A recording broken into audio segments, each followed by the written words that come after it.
The night the ghost got in.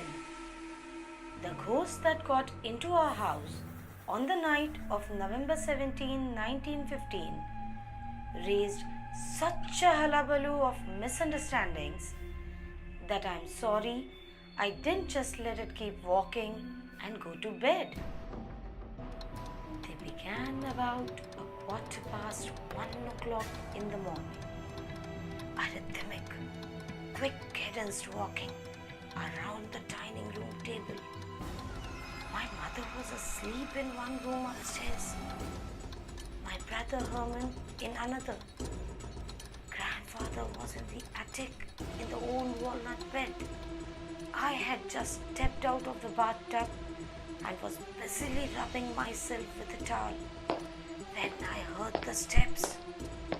They were the steps of a man walking rapidly around the dining table downstairs. The light from the bathroom shone down the back steps, which dropped directly into the dining room. I could see the faint shine of the plates on the plate rail. I could not see the table. The steps kept going round and round the table. At regular intervals, a boat creaked when it was trod upon.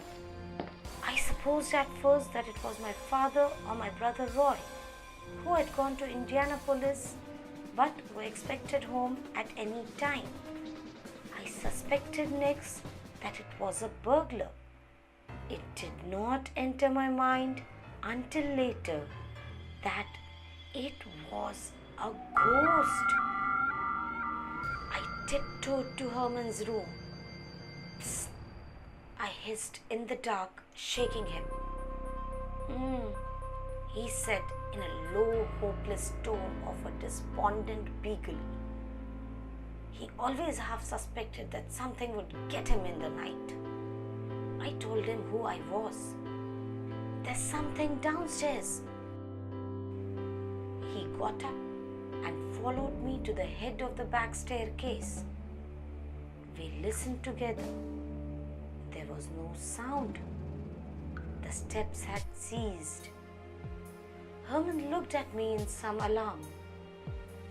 I had only the bath towel around my waist.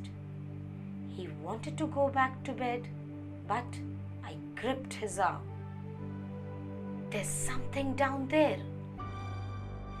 Instantly the steps began again, circled the dining room table like a man running and started up the stairs towards us, heavily, two at a time. We saw nothing coming. We only heard the steps.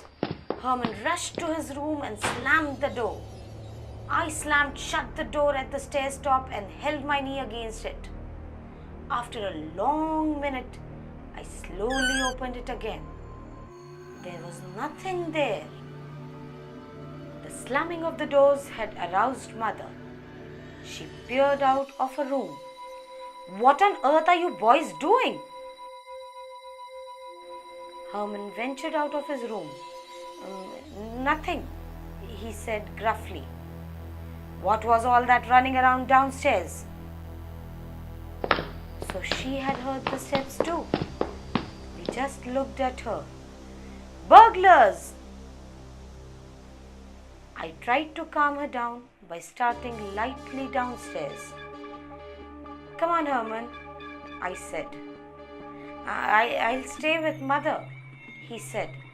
She's all excited. Don't either of you go a step.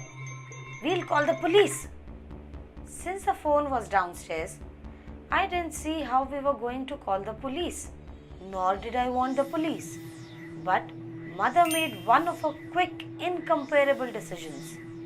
She flung up a window of her room, picked up a shoe, and whammed it through the pane of glass of a window of the neighboring house.